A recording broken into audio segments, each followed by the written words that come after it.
ये आकाशवाणी जयपुर अजमेर है। अब आप रितिका गुप्ता से नागौर जिले की चिट्ठी सुनिए। इसके लेखक हैं श्यामलाल। राजस्व रिकॉर्ड ऑनलाइन करने में नागौर जिला प्रदेश में पहले स्थान पर रहा है। जयपुर दूसरे और अलवर तीसरे स्थान पर रहा। राजस्व विभाग के digital India land record modernisation programme DILRMP के तहत नागौर जिले के सभी राजस्व गांवों का संपूर्ण राजस्व रिकॉर्ड ऑनलाइन हो गया है। अब जिले के किसानों को पटवारियों के चक्कर नहीं काटने पड़ेंगे। राजस्व रिकॉर्ड ऑनलाइन होने से अब आम काश्तकार घर बैठे जमाबंदी, खेतों के नक्शे और गिरदावरी नकल ऑनलाइन प्राप्त कर सकते हैं। राज्य सरकार के इस बार के बजट में नागौर जिले के लिए भी कई घोषणाएं की गई। नागौर में 2 नए स्टेडियम, एक संस्कृत कॉलेज, एक सामान्य कॉलेज और सड़क निर्माण की घोषणा की गई। साथ ही जिले के 3 धार्मिक स्थलों को पर्यटन की दृष्टि से विकसित करने और उनके सौंदर्यीकरण के कार्य करवाने की भी घोषणा की गई। जिले के डेगाना के थावला में कृषि उपज मंडी खोलने की भी घोषणा हुई। पिछले दिनों 8 फरवरी को राज्यपाल कलराज मिश्र जिले के दौरे पर रहे। उन्होंने वीर तेजा महिला शिक्षण और शोध संस्थान के वार्षिकोत्सव में भाग लिया। इस मौके पर श्री मिश्र ने कहा कि महिला शिक्षा आज के समय की आवश्यकता है और इसी से महिला सशक्तिकरण संभव है। उन्होंने कहा कि जो समाज महिलाओं को शिक्षा के अवसर देता है वही आगे बढ़ता है। राज्यपाल ने वीर तेजा संस्थान में नवनिर्मित महिला छात्रावास भवन का लोकार्पण भी किया।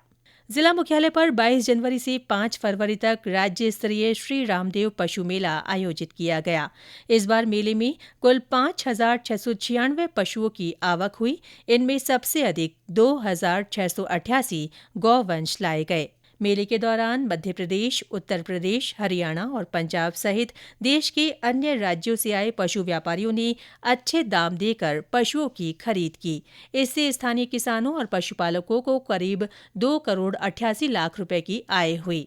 बाहरी राज्यों से आए पशुपालकों ने कुल 1,116 पशुओं की खरीद की, जिनकी कीमत 2 करोड़ 61 लाख 53 हजार रही। वहीं राज्य के अंदर 424 पशुओं की बिक्री हुई, जिनके 1 करोड़ 27 लाख 2 हजार से ज्यादा रुपए अदा किए गए। मेले के दौरान कई पशु प्रतियोगिताएं भी आयोजित हुई। इनमें पहले, दूसरे और तीसरे स्थान पर रहने वाले पशुपालकों को जिला कलेक्टर पीयूष सामरिया ने नकद पुरस्कार देकर सम्मानित किया। पिछले दिनों जिला मुख्यालय पर 1 से 4 फरवरी तक संभाग स्तरीय आरोग्य मेले का आयोजन भी हुआ। इसमें नागौर, भीलवाड़ा, टोंक और अजमेर जिले की भागीदारी रही। इस मेले में कुल 5,835 लोगों ने उपचार लिया। 1,000 से ज्यादा बच्चों को स्वर्ण प्राशन कराया गया। इसके अलावा 4,130 लोगों को क्वाथ भी पिलाया गया।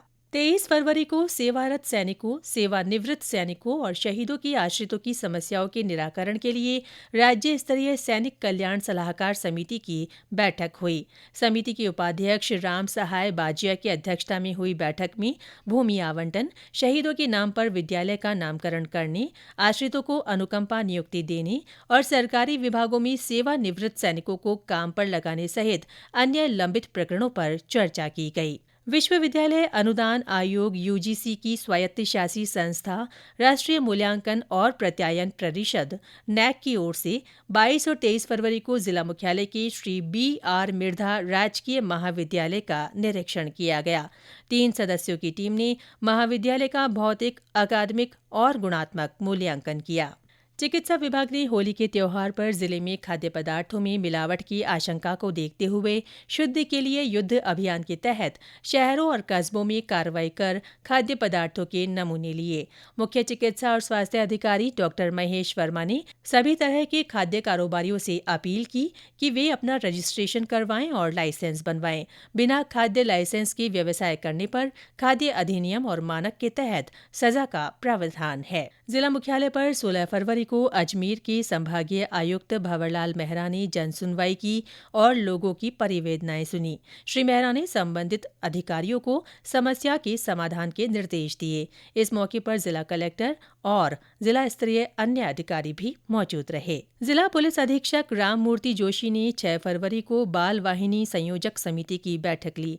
इस अवसर पर उन्होंने बाल वाहिनियों के सुचारू क्रियान्वयन के लिए GPS सिस्टम लगाने के निर्देश दिए। इसके साथ ही नागौर जिले की चिट्ठी समाप्त हुई।